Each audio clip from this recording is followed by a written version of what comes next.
Korang pernah nampak simbol ni? Ini mungkin simbol yang saya dan korang semua pernah lukis di sekolah. Nak lukis simbol S ni senang je. Korang buat dulu 3 garisan menegak sebelah-sebelah. Kemudian 3 lagi garisan di atas. Lantas korang sambungkan.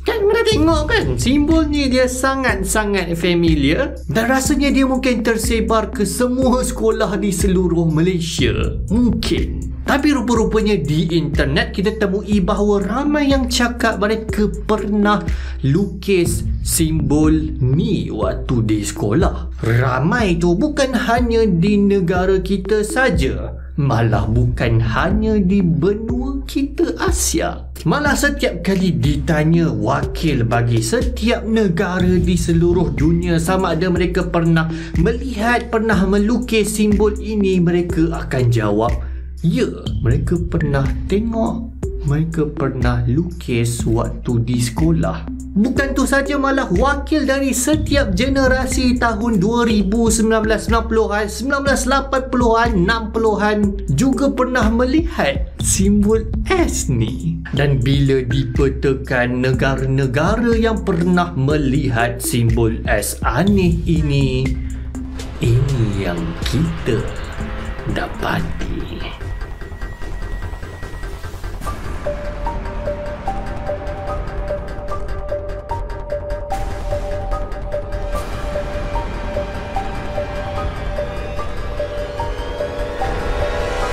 Mati betul. Jadi ya, simbol S ini nampaknya dia seolah tersebar di seluruh dunia. Tapi macam mana dan kenapa?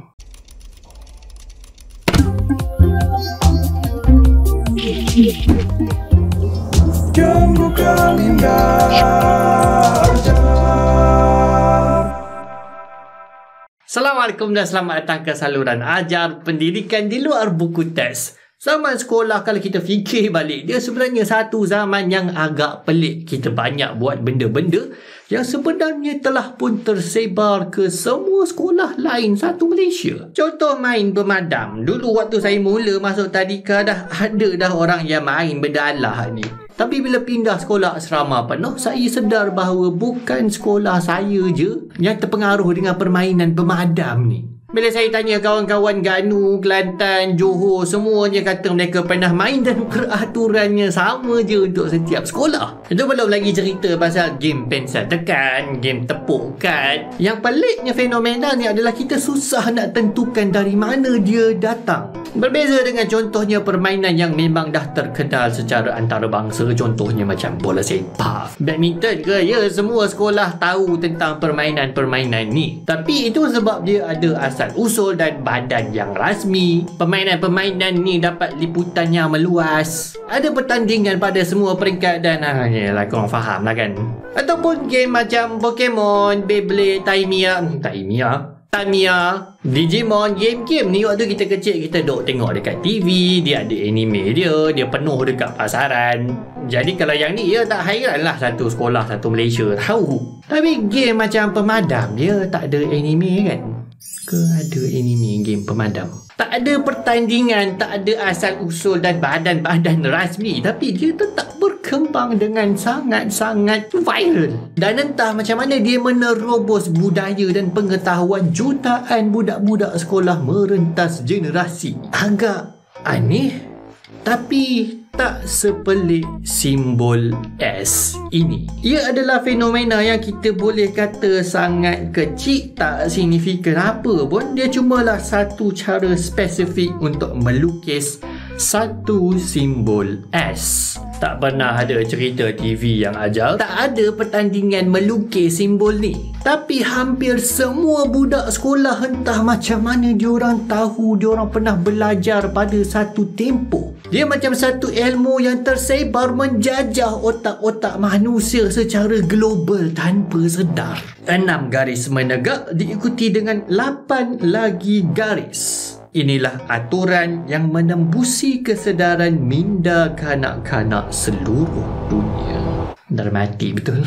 Simbol S yang kita panggil sebagai simbol S sedunia ni, selama ni bagaimanapun dia cumalah wujud dalam sudut otak kita. Kadang-kadang kita nampak dia pada grafiti contengan di dinding-dinding, kadang-kadang dekat meja gelas ke. Dia tak adalah tempat yang signifikan dalam budaya masyarakat dunia. Taklah macam simbol bulan bintang yang menjadi simbol rasmi Khalifah Uthmaniyah yang kemudian kita dapat tengok pada masjid-masjid di seluruh negara. Tapi cerita je di Reddit pernah dibuat satu eksperimen sosial besar-besaran. Reddit sediakan satu kanvas putih digital yang besar dan setiap pengguna boleh letakkan satu titik berwarna pada setiap minit. Jutaan pengguna internet kemudian bertempur untuk abadikan logo ke bendera ke ikon mereka pada kanvas tersebut. Dan akhirnya inilah hasilnya. 16 juta titik yang mengumpulkan lambang-lambang ikonik masa sekarang. Di bahagian bawah kanvas tersebut tersergam menampakkan dirinya sebagai ikon penting zaman moden adalah simbol S sedunia. Jadi di sebalik keceramukan jutaan piksel berwarna-warni ni ada sekumpulan manusia yang berganding bahu untuk mengabadikan simbol yang mereka tak tahu apa-apa pun pasal simbol tersebut pada kanvas digital Reddit. Ini sangat-sangat menarik. Apa yang saya akan bentangkan kepada anda adalah hasil kajian yang sangat ekshaustif daripada seorang pemilik channel bernama Lemino. Pengembaraan beliau untuk mencari jawapan selama 5 tahun sangat-sangat mengagumkan dan merupakan inspirasi kepada video ni. Apa sebenarnya nama kepada simbol S ni? Di Malaysia biasanya ia diberi nama simbol S Superman, tapi masalahnya koleksi-koleksi bentuk simbol S Superman sepanjang sejarah tak sama dengan struktur simbol S sedunia ni. Jadi ini teori yang ditolak awal-awal lagi, walaupun dia nama yang popular. Di tempat-tempat lain di seluruh dunia, simbol S ini dipanggil dengan macam-macam nama. Cool S, Super S, S tajam, S skater, S gangster, S Suzuki dan S Tosi.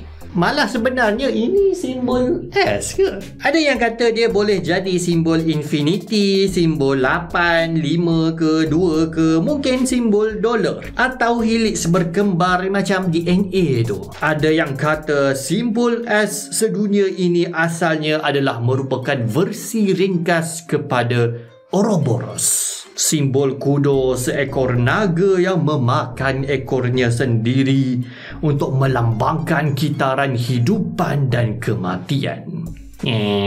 Tapi ringkasnya kita boleh kata bahawa simbol S sedunia ni dia boleh jadi merupakan satu corak geometri yang mungkin telah wujud selama berabad-abad atau mungkin lagi lama daripada tu, yang kemudian berubah takrifannya kepada satu simbol S. Mungkin, tapi apa bukti dia? Nak tak nak kita kena tentukan bila masa terawal simbol S ini dikesan. Sebuah gambar bertarikh 1982 mungkin merupakan kunci terawal untuk menjawab persoalan ini. Di sebalik kecamukan contengan dinding oleh artis bernama Jean-Michel Basquiat ini, terselit simbol ini. Dan nama yang diberikan kepadanya adalah S Classic Graffiti. Ini masuk akal sebab satu lagi tempat yang kita biasa melihat simbol S sedunia ini adalah dalam grafiti, contengan-contengan dinding. Mungkin disebabkan simbol ini memang menjadi asas latihan permulaan untuk grafiti. Jadi inilah gelombang awal yang memulakan penyebaran simbol ini. Gerakan grafiti Amerika pula tercetus pada tahun 1960-an. Jadi ini mendorong pengkaji untuk mengumpulkan sebanyak mungkin gambar-gambar grafiti vintage yang lama yang mereka boleh dapatkan dan tersimpan di sebalik rekod-rekod tersebut. Lantas ditemui bukti bergambar terawal simbol S sedunia yang boleh ditemui pada akhir 1960-an. Jadi kita dah ada bukti bergambar terawal simbol S sedunia ini yang rupa-rupanya dah wujud sejak 60 tahun lepas, dah menyerap dalam kepala otak kita sejak 60 tahun lepas. Wow! Tapi dah pasti itu bukanlah asal usul kelahiran simbol S sedunia ni. Hampir pasti puncanya lebih awal daripada tu. Mengkaji mula berputus asa untuk mencari sumbernya sampailah pada beberapa tahun yang lepas ditemui satu buku bertajuk Mechanical Graphic. Buku itu diterbitkan bukan pada tahun 1960-an, bukan tahun 1950-an, 1920-an pun bukan. Buku tersebut diterbitkan pada tahun 1890 oleh Profesor Frederick Wilson yang mengajarkan geometri di University Princeton. Terselit di sebalik buku tersebut adalah simbol ini. Jadi semuanya macam klik. Seorang pakar dalam geometri mengajarkan kepada anak muridnya cara ringkas untuk melukis simbol S simetri. Ini sangat-sangat masuk akal dan mungkin akhirnya kita telah pun menemui secara rasmi punca sumber kelahiran simbol S sedunia yang menjadi misteri jutaan budak-budak sekolah satu dunia selama 100 tahun. Sampailah kemudian pengguna internet terserempak dengan sesuatu yang ganjil daripada gambar klasik tahun 1553 ini oleh Hans Holbein the Younger. Seni zaman Renaissance yang sangat mengagumkan ini tersimpan banyak misteri. Antaranya adalah lakaran gambar tengkorak yang boleh dilihat jika kita menyengitkan gambar. Jangan jadi video seram, jangan jadi video seram. Di tengah-tengah gambar tersebut terpampang megah lakaran yang terdiri daripada 6 garisan tegak yang asas. Ternyata ini simbol yang sangat familiar, mungkin merupakan simbol S yang terawal yang pernah direkodkan setakat ini, dan mungkin ada banyak lagi simbol-simbol S sedunia ni yang tersorok mungkin dalam gua-gua selama bermilenial lepas. Ya Allah, berapa dalam lubang yang aku korek ni. Jadi nampaknya sumber sebenar dari mana datang simbol S sedunia yang menghantui budak-budak sekolah seluruh dunia ni tak dapat dikenal. Pasti boleh jadi 100 tahun lepas mungkin dia datang, atau boleh jadi beribu-ribu tahun sebelum tu. Tapi macam mana dia tersebar sampai sekolah satu dunia boleh tahu? Untuk menjawab persoalan tu, ada satu teori menarik yang dipanggil sebagai memes. Tak, bukan makhluk-makhluk pelik penghuni internet tu. Bukan. Stop. Berhenti. Perkataan meme sebenarnya berasal daripada satu konsep dalam biologi, iaitu satu unit pewarisan kebudayaan. Ia memiliki sifat di mana ia boleh berpindah daripada satu otak kepada otak yang lain. Contohnya bila kita buat nada muzik, tiba-tiba kawan kita dekat sebelah berjangkit terikut, dan kemudian berjangkit lagi berpindah kepada orang-orang lain. Meme ni lebih kurang sifat dia macam virus.